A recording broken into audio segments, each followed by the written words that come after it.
समुद्र उस रात असामान्य रूप से शांत था। लहरें धीमी थीं और आकाश साफ दिखाई दे रहा था। विकरण अपनी कार्गो बोट के डेक पर खड़ा दूर अंधेरे पानी को देख रहा था। ये उसके लिए एक सामान्य रात हो सकती थी, लेकिन प्रकृति कुछ और ही तय कर चुकी थी। कुछ ही पलों में आसमान का रंग बदलने लगा। दूर क्षितिज पर काले बादल जमा हो गए और ठंडी हवा अचानक तेज हो गई। जहाज को झटके लगने शुरू हुए, पहले हल्के, फिर ऐसे जैसे कोई अदृश्य ताकत उसे दोनों हाथों से पकड़कर हिला रही हो। विकरण ने रेलिंग पकड़ ली, लेकिन तभी समुद्र से उठी एक विशाल लहर ने पूरे जहाज को तिरछा कर दिया। संतुलन बिगड़ा और अगले ही पल वो पानी में था। नमकीन पानी उसके मुंह और आंखों में भर गया। वो ऊपर आया, फिर नीचे खिंच गया। 3-4 बार यही हुआ। सांसें टूटने लगी और दिमाग सुन्न होने लगा। उसे लगा अब शायद यही अंत है। तभी उसकी उंगलियां किसी सख्त चीज से टकराईं। ये जहाज से बहकर आया एक टूटा हुआ प्लास्टिक बैरल था। उसने पूरी ताकत लगाकर उसे पकड़ लिया। पूरी रात वो उसी बैरल के सहारे समुद्र में तैरता रहा। ठंडी हवा शरीर को काट रही थी। हाथ सुन्न हो चुके थे और हर मिनट लगता था कि पकड़ छूट जाएगी।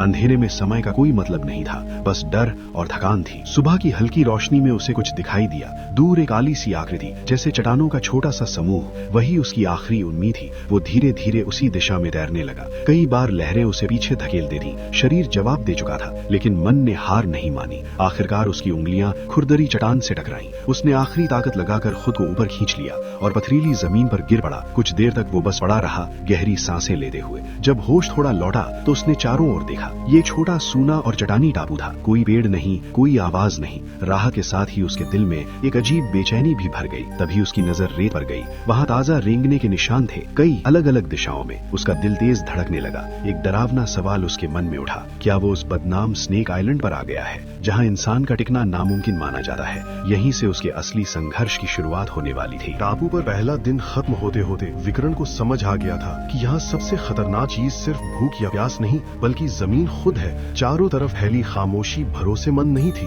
वो जितनी शांत दिखती उतनी ही डरावनी लगी। हवा में कोई आवाज नहीं थी, लेकिन जमीन के नीचे जैसे कुछ हमेशा चलता रहता हो। सूरज ढलने लगा तो टापू का रंग बदलने लगा। चट्टानों की परछाइयां लंबी हो गईं और दरारों में अंधेरा भरने लगा। तभी उसे हल्की सरसराहट सुनाई दी, पहले एक फिर दूसरी दिशा से। विकरण समझ गया ये जगह रात में जागती है। उसने तुरंत फैसला किया कि जमीन पर सोना मतलब खुद को मौत के हवाले करना। वो टापू की सबसे ऊंची जगह तलाशने लगा। काफी खोज के बाद उसे एक बड़ी चट्टान मिली, जिसके ऊपर बैठने लायक समतल हिस्सा था। बड़ी मुश्किल से वो वहां चढ़ा और अपने साथ लाया टूटा हुआ प्लास्टिक बैरल कसकर पकड़ लिया। पूरी रात वो वहीं बैठा रहा। नीचे से बार बार सरसराहट आती, कभी धीमी कभी तेज। हर बार उसका दिल जोर से धड़कने लगा। उसे लगा जैसे कोई सांप ठीक नीचे रेंग रहा हो। वो न ठीक से सो सका, न आंखें बंद कर पाया। प्यास भी परेशान करने लगी। होंठ सूख चुके थे और मुंह में सिर्फ नमक का स्वाद था। रात में कई बार झपकी लगते ही वो झटके से जाग गया। हर बार वही डर, कहीं कुछ उसके पास तो नहीं आ गया। सुबह होते होते उसका शरीर ठंड और डर से कांप रहा था।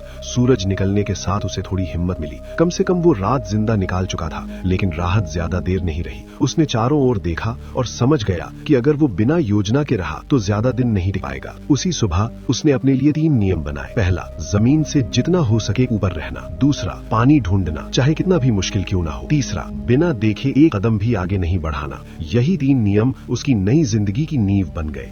दिन में टापू थोड़ा कम डरावना लगता था, लेकिन हर कदम पर खतरा छिपा था। चलते समय वो छोटी टहनियों से पहले घास हटाता, फिर पैर रखता। हर निशान, हर हलचल पर उसकी नजर थी। इसी दौरान उसकी नजर टापू के बीचों बीच खड़े एक ढह चुके ढांचे पर पड़ी। एक पुराना जंग लगा लाइट हाउस। ऊपरी हिस्सा टूटा हुआ था, लेकिन नीचे का ढांचा अभी खड़ा था। विकरण के लिए ये सिर्फ एक इमारत नहीं थी, ये उम्मीद थी। उसे नहीं पता था कि अंदर क्या मिलेगा, लेकिन उसे इतना पता था कि खुले टापू पर बैठना अब विकल्प नहीं है। वो धीरे धीरे पूरी सावधानी से उस लाइट हाउस की ओर बढ़ने लगा। उसे अंदाजा भी नहीं था कि यही जगह आगे चलकर उसकी जिंदगी का सबसे अहम हिस्सा बनने वाली है। लाइट हाउस बाहर से जितना वीरान दिख रहा था, अंदर से उतना ही डरावना था। जंग लगे लोहे की सीढ़ियां, टूटी दीवारें और फर्श पर बिखरे पत्थर।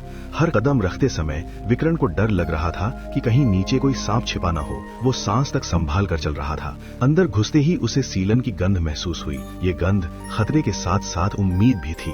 जहाँ नमी होती है वहाँ पानी होने की संभावना रहती है। उसने चारों तरफ ध्यान से देखा। तभी उसकी नजर दीवार के कोने में लगी एक टूटी हुई पाइप पर पड़ी। पाइप में एक बारीक दरार थी और उससे बूंद बूंद पानी टपक रहा था। विकर्ण की आंखें भर आईं। ये सिर्फ पानी नहीं था, ये जिंदगी थी। उसने दोनों हथेलियां आगे की और सावधानी से पानी जमा करने लगा। बूंदें बहुत कम थीं, लेकिन उस वक्त वही उसके लिए अमृत के समान थी। उसने उसी पल तय कर लिया, यही जगह उसका आधार बनेगी। अगले कुछ दिनों में उसने एक दिनचर्या बना ली। सुबह वो ऊंची चट्टानों पर चढ़कर चारों दिशाओं में समुद्र को देखता, शायद कहीं कोई जहाज दिख जाए। दोपहर में वो लाइट हाउस से पानी इकट्ठा करता। शाम होते होते वो अपने बैरल को थोड़ा काटकर एक अस्थायी शेल्टर ठीक करता। लेकिन टापू उसे चैन से रहने नहीं देना चाहता था। दिन 22 को पहली बार मौत बहुत पास आई। वो चट्टानों के पीछे सूखे पत्ते इकट्ठा कर रहा था ताकि रात में हवा से बच सके। जैसे ही उसने अगला कदम बढ़ाया, उसका पैर अचानक रुक गया। नीचे देखा तो उसका दिल थम सा गया। एक पिट वाइपर बिल्कुल शांत पड़ा था, शरीर कुंडली मारे हमला करने की स्थिति में। उस पल समय जैसे रुक गया। उसके दिमाग में कोई शोर नहीं था, बस एक साफ आवाज, हिलना मत। धीरे धीरे सांस रोके हुए वो पीछे हटता गया। सांप ने हमला नहीं किया। कुछ सेकंड बाद वो दूसरी दिशा में सरक गया। विकर्ण वहीं बैठ गया। हाथ कांप रहे थे, दिल बेकाबू था। उसे पहली बार साफ समझ आ गया, यहाँ हर कदम आखिरी हो सकता है। उस रात वो देर तक सो नहीं पाया। नीचे से आती हर सरसराहट अब उसे पहले से ज्यादा साफ सुनाई दे रही थी।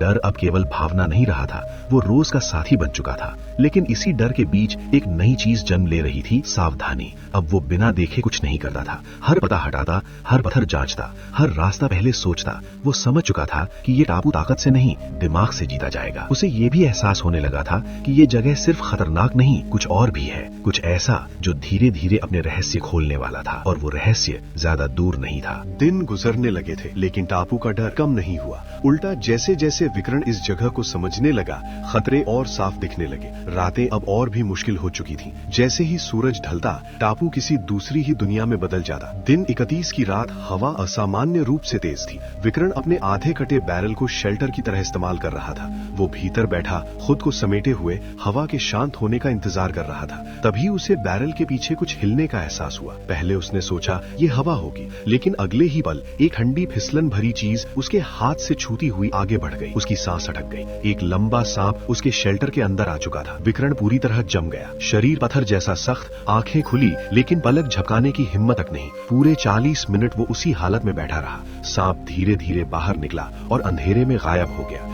जैसे ही खतरा टला, विकर्ण पहली बार फूट फूट कर रो पड़ा, लेकिन आवाज नहीं निकाली। वो जान चुका था कि यहाँ आवाज भी दुश्मन बन सकती है। दिन 47 को उसे कुछ ऐसा मिला जिसने डर के साथ साथ सवाल भी पैदा कर दिए। लाइट हाउस की भीतरी दीवार में एक दरार के बीच उसे कुछ चमकता दिखा। हाथ डालने पर वहाँ से एक पुराना जंग लगा खाली कैन निकला। उस पर धुंधले अक्षरों में लिखा था, फील्ड रिसर्च सैंपल स्टोरेज। विकर्ण सन्न रह गया। इसका मतलब साफ था, कई साल पहले यहाँ कोई वैज्ञानिक दल आया था। लेकिन फिर सवाल उठता है, अगर वे आए थे तो गए कैसे, और अगर नहीं गए तो उनके साथ क्या हुआ? इन सवालों ने उसकी रातों की नींद छीन ली। अब हर सरसराहट सिर्फ सांप की नहीं, बल्कि किसी अनजाने अतीत की आवाज लगने लगी। दिन 56 से दिन 60 तक सब कुछ असामान्य रूप से शांत रहा। ये शांति उसे डराने लगी, जैसे तूफान से पहले की खामोशी। फिर दिन 61 की सुबह उसका शरीर अचानक जवाब देने लगा। सिर घूमने लगा, ठंड लगने लगी, और कुछ ही घंटों में तेज बुखार चढ़ गया। वो समझ गया कि मच्छरों और गंदे माहौल ने उसे बीमार कर दिया है। अगले 3 दिन वो बस एक ऊंची चट्टान से चिपका रहा। नीचे उतरने की ताकत नहीं थी।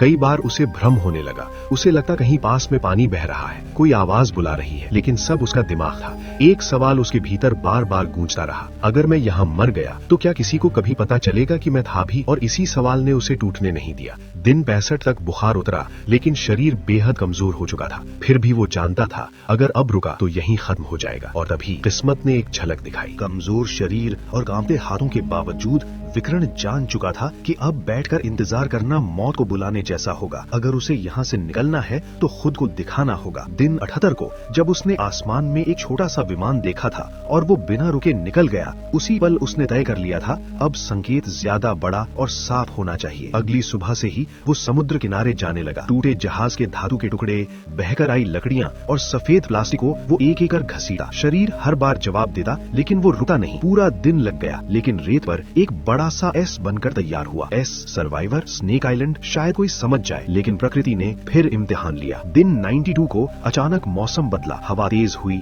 आसमान काला पड़ा और कुछ ही मिनटों में भयानक तूफान टूट पड़ा। ऊंची लहरें आईं और उसके बनाए संकेत का आधा हिस्सा बह गया। तेज हवा में उसका शेल्टर उड़ गया। बारिश के साथ मिट्टी बहने लगी और सैकड़ों सांप अपनी दरारों से बाहर निकल आए। विकर्ण बिना सोचे सबसे ऊंची चट्टान पर चढ़ गया और पूरी ताकत से उससे चिपक गया। हवा इतनी तेज थी कि हर झोंका उसे नीचे फेंक देना चाहता था। उड़ते पत्थरों से उसका हाथ कट गया। खून बहता रहा लेकिन वो हिला नहीं। नीचे गिरने का मतलब सीधी मौत था। पूरी रात वो वहीं रहा, घायल, प्यासा और डरा हुआ। कई बार उसे लगा ये उसकी आखिरी रात है, लेकिन सुबह होते होते तूफान शांत हो गया। सब कुछ नष्ट हो चुका था। शेल्टर नहीं था, पानी लगभग खत्म था और संकेत मिट चुका था। फिर भी वो जिंदा था और अब उसके अंदर सिर्फ एक ही बात बची थी, आखिरी कोशिश। दिन 104 से 110 तक कटे हाथ और कमजोर शरीर के बावजूद वो फिर समुद्र किनारे गया। इस बार उसने रेत पर बड़े पत्थरों से शब्द बनाए, हेल्प 122। 122 इसलिए क्योंकि उसे अंदाजा था कि इतने दिन हो चुके होंगे। दिन 118 की शाम एक जहाज दिखा। वो चिल्लाया, हाथ हिलाए, लेकिन जहाज दूर से निकल गया। उस पल वो पूरी तरह टूट गया, लेकिन किस्मत ने अभी आखिरी पन्ना पलटा नहीं था। दिन 122 की सुबह जब वो समुद्र के पास बैठा था, अचानक हवा में तेज आवाज गूंजी, हेलीकॉप्टर। विकर्ण उछल पड़ा, शर्ट घुमाई, चिल्लाया, चट्टान पर चढ़ गया। कुछ ही पलों में हेलीकॉप्टर उसके ऊपर मंडराने लगा। रस्सी नीचे आई और उसे स्ट्रेचर में बांध लिया गया। ऊपर जाते समय उसने नीचे देखा, हेल्प 122। आधा मिटा, आधा टूटा, लेकिन दिखाई दे रहा था। बाद में पायलट ने कहा, समुद्र से हमें एक अजीब सा पैटर्न दिखा, लगा किसी ने जानबूझकर बनाया है। और उसी पल विकर्ण समझ गया, वो 122 दिन सिर्फ किस्मत से नहीं जिया, वो जिया हर दिन हार न